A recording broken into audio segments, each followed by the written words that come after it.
Hey, I'm Decathlon Gamer. Welcome back to PCM20. This is Career Mode, episode 159. We're in between Grand Tours right now, and that also means we are coming up on the period where we have signing of our sponsor, and then also the signing period itself. That's going to be the focal point of today's energy, the focal point of today's episode. Hey, there's what I was looking for, the word.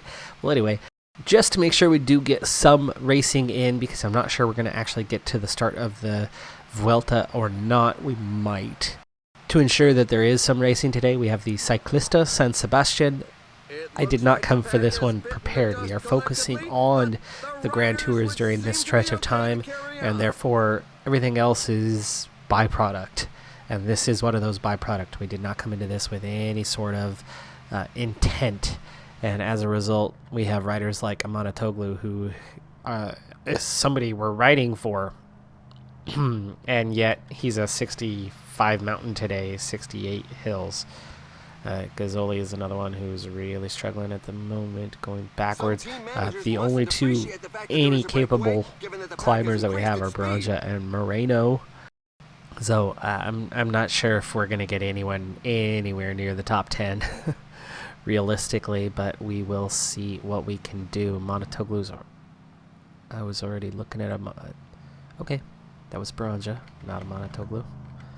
I thought I was already looking at the man who was at the back of the group. So we have plenty of energy, so speed up, please. And Amanatoglu, realistically, you gotta just like take off, leave this group behind. I have any hope in this race, you've got to literally still be there, so.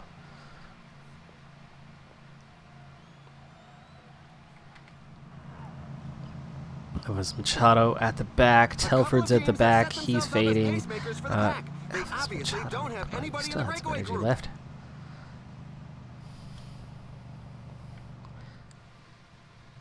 Yeah, not making it. Not making it. These guys are done. Okay, they're out. These guys do make it over the top, so still in contention. 119 chasing 14. It's only a minute gap. 3 climbs still to go, and the next one is same amount of elevation, but over a shorter stretch. So it is a harder climb, and that's going to be tough. That is going to be tough. These guys need to get back near the front. German is the one who is very much in trouble, but he is riding Domestique. We do have Gazzoli to protect, I guess, Moreno, or do I want to protect Gazzoli, who is the only one who has a chance of actually doing anything at the end, because these guys, well, you know what, let's be logical. My sprinters are not going to be there at the end of this one. They're not. That's just not happening. So up the effort. There you go. We got 2 guys to ride for. We're not thinking about winning today. This is just about still having somebody left to get a top 10. 6.6K. 7.5%. They are counting the last little bit of uphill after you're done with the climb itself. The group has been overhauled. Getting blocked off there. German's out the back. 119 riders left. The breakaway is not to everybody's liking. The Peloton has significantly increased its speed. Breakaway is also crumbling. Gazzoli, there's what I figured was going to happen. He's just not strong enough for this. Has not been split off at this point. He might recover. The breakaway has now got over a minute on the pack. Don't think so. He's about to go out the back. Okay. Branja does make it. Moreno does make it. I'm going to ride for Moreno today. He has 72, but he's got that 76 mountain rating today. Also a little bit better of a sprinter. 5 riders left in the break. They opened up about 20 seconds, but they have a lot less firepower and 60 kilometers still to cover, so that seems unlikely. Branja, let's go ahead and get some water, and then that'll set us up for the end, and then you can go into protecting for Moreno.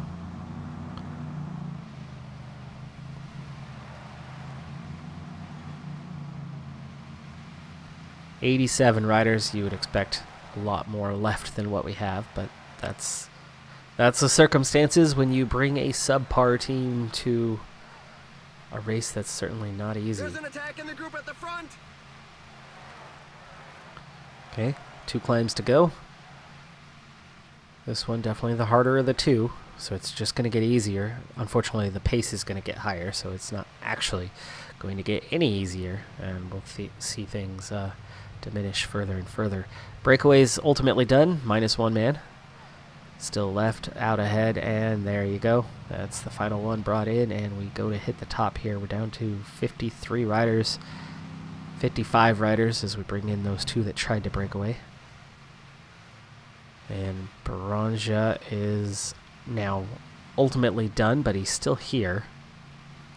So he's helping Moreno. Tempo is quite high. Moreno gets hints of recovery and then has to push a little too hard. And then gets a hint of recovery and then has to push a little too hard.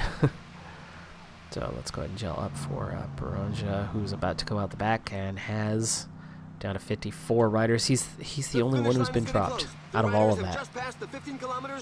That's kind of sad. What's 61 flat? Okay, apparently that's why he could not hang in there. 12K to go.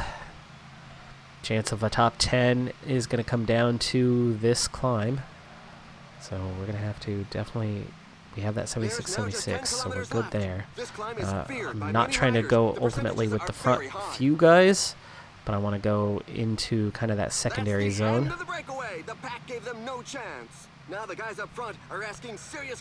Very balanced on the mountain and hills, so it doesn't matter where we go with that. 2 riders get clear, but we are right there with the rest.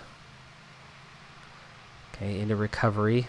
21 chasing 2. Got a chance at that top 10. Already used the gel for the climb. 3.8K. We want to start squeezing our way forward. 3.1K. 5 riders are now gone clear. 2K to go. We're kind of caught in between the top, 10? We're just behind the top 10. And then sprinting it out. So we're going to just miss top 10 here. Alaphilippe takes the win ahead of Simmons, Pogacar, Gaudu, Yurshov, and that's going to be as we slip back with no energy left right there at the end. We slip well further back than we should have been. In fact, we don't even get into the top 20. We get 21st.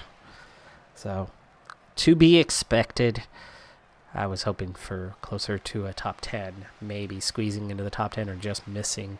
And we did just miss. I mean, the top 10 were the guys that were just in front of us that we were chasing with that last kilometer. And then as we sprinted, we just failed to beat anybody. I knew we weren't going to beat all those guys because we're not a sprinter, but I figured we'd still hang on for a top 15. But then Red Bar ran out before the finish line, and another 8 riders burst past us in that final 100 meters.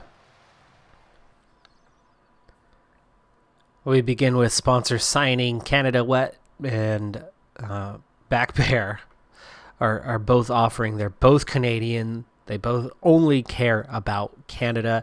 The obvious choice between the two is the one offering both more money up front and long term. So Back Bear or Black Bear would be the obvious choice of those two. Now, in comparison to what we have, first off, I have 0 Canadian riders. I have 0 Canadian dossiers. So we would be without anything for Canada. Now, with Maheo, we do have 3 Slovenian riders. One of those with an expiring contract. That's German. We also have Baranja. And then, of course, is it Reykjavik? I think the third one. Reykjavik is a star, so we do have popularity. So we do have a bonus, at least, with our current sponsor. That's the only thing that would be worthwhile to stick with them, because they're 50,000 less on the max money. There's 7,000 left on the immediate money. And if we're going to re-sign Rodriguez, we need all the money we can get. And, of course, that next season. Now, in terms of where we're at, we've got 2 months until the new edition comes out of Pro Cycling Manager. So if I'm getting 3 episodes a week times 8 weeks, we might just get through that one more season at that rate. Maybe. We'll see. I'm not sure how long. If I think about it, it's about probably 2 months per season. So we might get back around again next year. But the immediate money is a good thing. As for sponsor confidence, we tend to find success, period, on the track. So I don't think we'll have too much problem. We get the max popularity within riders that we have. We might not get the objective, but I don't think it's going to be a problem to move over to a new sponsor. We've only even had a single sponsor in the entire history of the team for 2 years, only a single time. So I think we need to move on and take the money, get all that we can get. I'm going to take a very quick look at some of our past riders, but there is no search tool that helps us find them. And off the top of my head, I certainly don't remember all of our past riders, so we'll be taking a look at those that we can see, and maybe you'll catch a couple that I've forgotten as we go through. But we begin with Umberto Zeta with Sunweb, but he does have an expiring contract. He's making $119,000. You can see how much these guys are making near the top, but these are 81s and 82s, so maybe, just maybe, we can still afford Rodriguez. Let's kind of see where he compares as we go down the list. Into the 79s, this is where I need to compare and just see. It looks like anything under 75,000, we're looking at about 50 to 75,000 on what it's going to cost to retain Rodriguez. We do have the high interest level, so maybe if we can get him down in the mid 50s, I think we could maybe just get away with affording to keep him. He's coming from making 13,000. He is the most affordable rider at all on this list, but expiring contract, it's going to change. There's Tintoni, who's making 50,000 at Ducati Quick-Step. He's a 79, now 26 years of age. He also has an expiring contract. Carlos Rodriguez, still with Bahrain Cycling Academy, making 25,000. He's a 78 now, so he has finally leveled up. How's he looking? It's all time trial, though. He's a time trialist and realistically nothing more. He never developed his climbing at all. Sagan at 37 in decline. He's gone down to a much smaller team. There's Roglic also in decline. I don't know if he's going to be retiring soon or not, but he's a 77 at 37 years of age. No contract for next season. He's only making 30,000. Here's Banijek. Was that the Banijek we had? Yes. That's the Banijek we had for 3 seasons at the start of his career. Basically a classics rider. Glorified domestique, as he's really a Baradur. And still a 76. I think that's where he was when he left the team. Freeing up 22,000 from Gazzoli is going to really help our chances of getting Rodriguez back. Yates brothers, both at 34, both at 76 overall now, both with expiring contracts. Denigan still with Ineos for next season. The 24-year-old is a 75 overall. He's making 17,500. Be nice to have him, but that was a bit more than we could afford. Ouch. Quintana down to a 75 overall, 37 years of age, making a lot of money, and he's still with that team for next season. So that's really hurting them going forward as he's eating up all of their budget.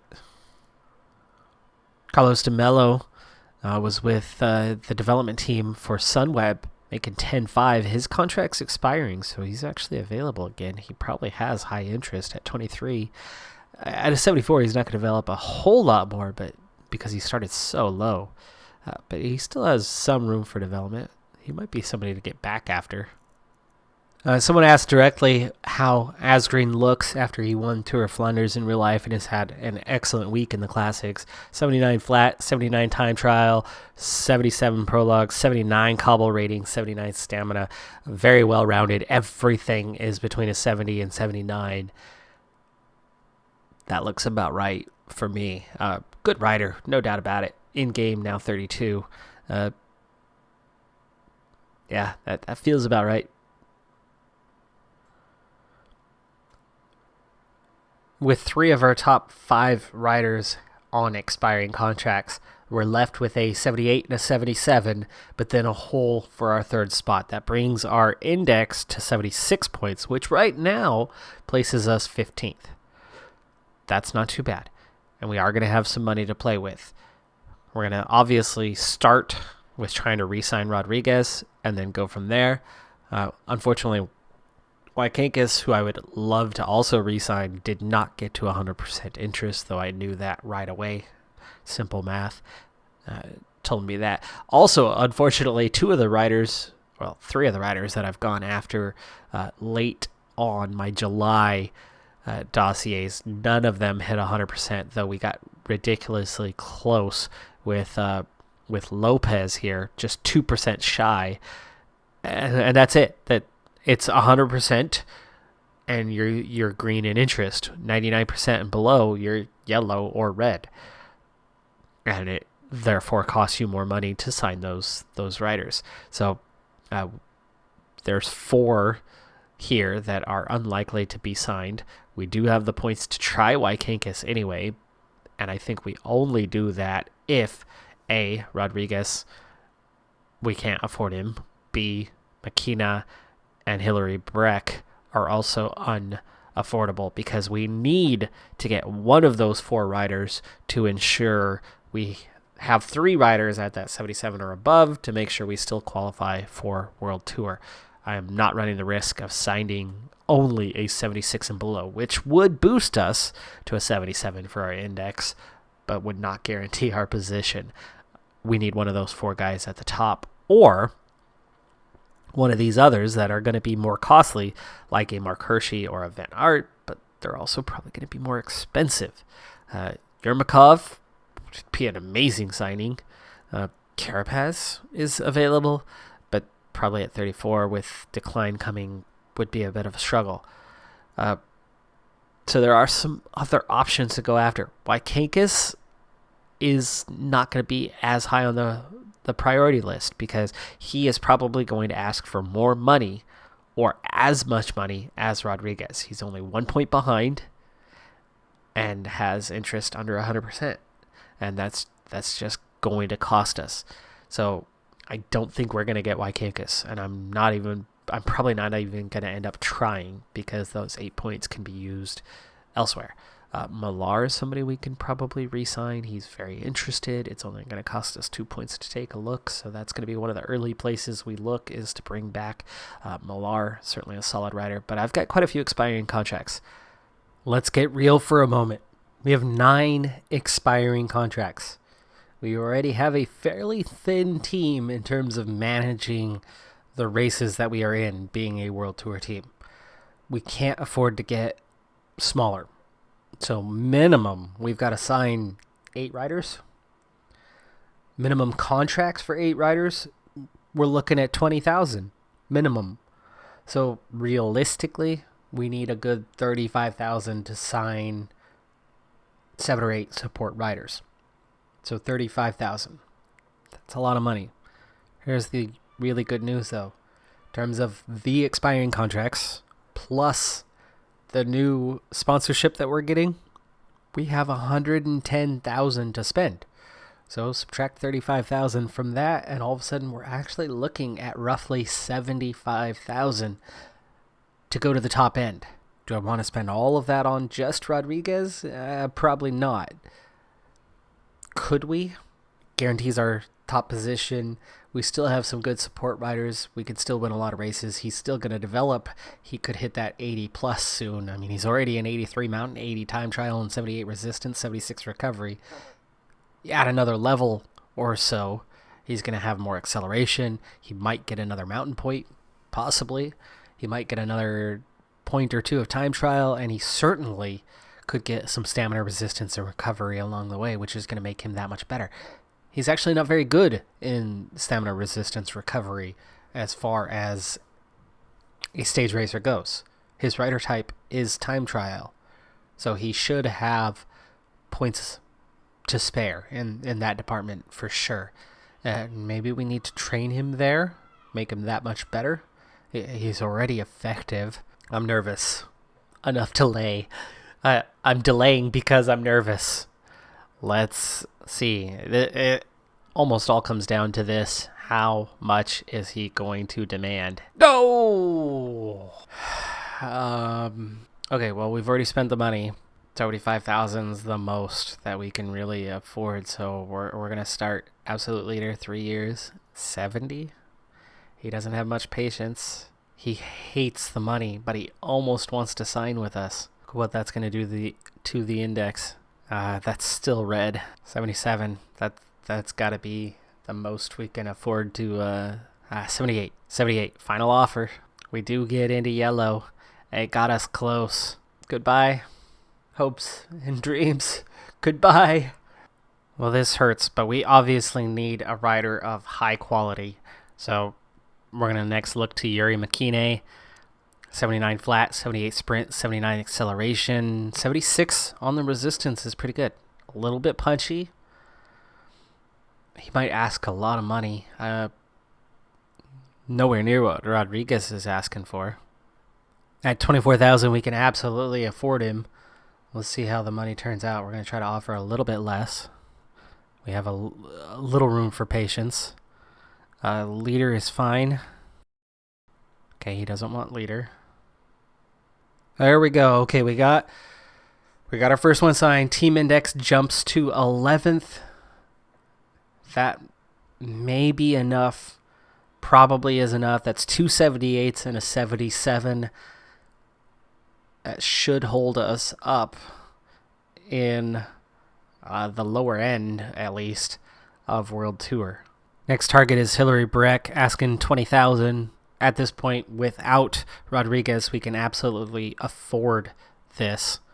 And so let's go for it. Oh, very, very close right off the bat. 21.4 should be enough to do it. And it is. That'll get us 2 riders signed now. Ferreira Pereira was the one we picked out. Might be calling him FP for short, or AFP. Good climber, good time trial, already has decent stamina resistance, also has the recovery to go with it. You can throw in some acceleration, and at just 76, he shouldn't be that expensive, but just 21 years old with high potential means he could be pretty effective in a lot of areas and won't quite cover what we're losing with Rodriguez. Nobody will, but I think we can have a pretty solid rider right here.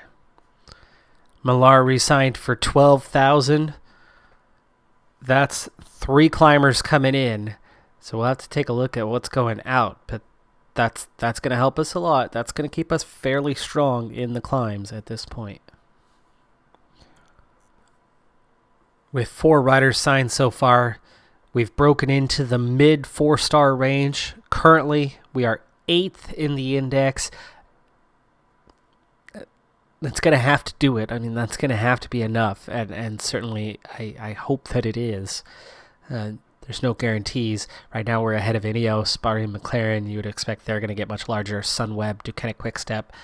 That's at least 4 teams that are going to move way up. Jumbo Visma, way down there at 3.5 at the moment. That's 5 teams that are going to move up a lot. That wouldn't hurt us too bad if those 5 teams, and just those 5 teams, move up. But guaranteed, others are going to move up as well. And there's plenty of good riders out there to sign that are going to alter the landscape a bit. With 4 riders signed, that means I'm looking for maybe 5 more. And we have 31,000 left to play with. It's looking like I'm probably not going to get Wykankis back. He's asking 34,000. We'll try 30, which is all I have left. So I actually wouldn't even be able to sign more. That's only going to give me 5 riders. I don't think this is happening. We obviously can't offer any more money than this. He doesn't like the role. Okay, he wants to be an absolute leader. Well, that fixes that, but that does not get him re-signed. The interest level doomed us from the get-go. So, yeah, we're stuck. No Wykankis. So Rodriguez is gone. Wykankis is gone. Gazzoli is gone. All 3 guys not returning. I'm going to let Moreau go as well. Moreau is good, but he doesn't stand out in any way. He's a 75 hills. He's a 78 acceleration, but he's not a standout. He's going to ask for more than minimum money at this point, maybe 8,000-10,000, and I just don't want to commit that money to a rider like that. We got Millar coming back, so that's the only re-signing we have right now. Moreno is pretty solid, 74, but he's only a 69 resistance. We might be able to re-sign him for minimum. I don't know what the points would be. Just 1 point. Okay, for 1 point, we'll see what we can get. Yeah, that's minimum money. Okay. Losing 3 sprinters. I've got 1 coming in. I only need to replace 1 more. I really don't need all. And it looks like we're going to go for 1 more high-end rider in Bradley Thorogood. We'll see if he takes that 17.6 that he's asking. But he's got an 80 sprint, and that's going to open us up a bit. He's not a big fan of the money, though. I'm not going to go higher than this. No, we miss out. So no Thorogood.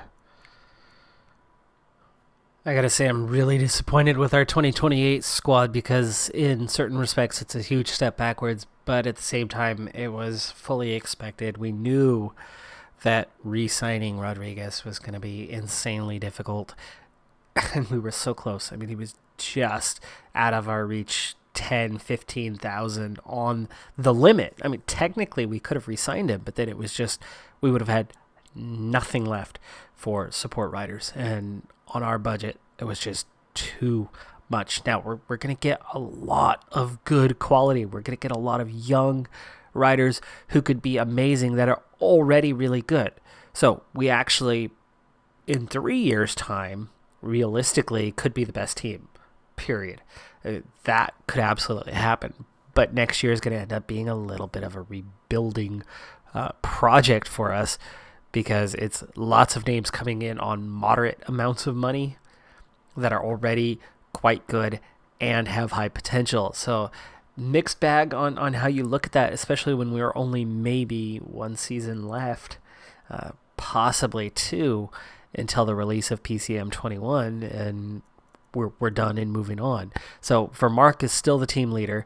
We've got McKinney now coming in as a sprinter, and he's good. The resistance really helps. The flat rating really helps. He's just 22 and with really good potential. 1 more level, you add 1 or 2 more into the sprint and acceleration, and he's going to get a lot of wins. When you put him alongside Rajkovic, who's right there at that 79-80 as well, our sprint combination is going to be pretty effective and is one of our higher ratings now. Hillary Breck coming in is an 81 mountain, is a 76 time trial. Doesn't have much for resistance or stamina, though. Recovers really well. He might get a go for one of the Grand Tours. Could absolutely be the case. We did get AFP with his mountain time trial and resistance. He absolutely could be the leader for one of our Grand Tours. And at just 21 each, you would expect that they're going to level up. They're going to be more effective by the time they reach those Grand Tours next year. Millar, whichever Grand Tour lacks the time trials, could compete for one or at least go and win the KOM. I think that's more likely for a rider like him, especially at 24. He's already fairly developed. He's not going to develop a whole lot more. Talipov is more likely a 3rd Grand Tour leader for us and still just 20 years of age and has developed a lot this season. a lot. Monotoglu going into his final season, good lead-out rider. Johnson, good support climber, but not a lot of resistance. We've brought in Ivan Kolda, 75 mountain, so great support climber. Kolk, who's another poor man's stage racer, 74 mountain, 76 time trial, and 71 resistance. We have a lot of potential guys. I mean, there's a good 4 of them that could emerge to replace Rodriguez, but it's going to take them about a year or 2 to develop, unfortunately.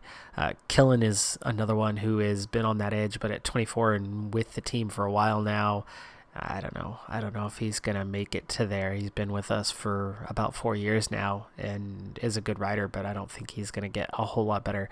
Same with Moreno, good support climber, and re-signed fairly cheap. Here's a new man in Liechtenstein, puncher, classics rider. So 69 on the punchiness is, yeah, okay, that's not great. But 75 cobble rating is good, 73 flat rating, 75 stamina. The resistance definitely needs some work. And he could almost sprint a little bit. So with a level or 2, he could do some. At 25, though, I don't know how much he's going to give us. We'll see. But we really needed some depth at the classics. And there's the other 2 guys in Telford and Jorgensen who have cobble ratings but then lack anything else. Liechtenstein's going to be a little bit better than those guys. Our last new man is Mark Cook. Mark Cook, very young, was cheap, easy to bring in. He's a new gen, just created this year, like Kolda. So both of those guys are going to level fast. They're the most likely to take off as they are new riders. He's already 73 mountain and hills, already in the 70s for the time trial, already a 70 resistance, 71 recovery. Puncher on paper, though, so we'll see how well he develops. But Mark Cook could be a contender in a very short amount of time. I mean, just by the start of next season, he could already be up here. Broja, but Gio, last 3 we end up with 0 Canadian riders. That part's going to hurt.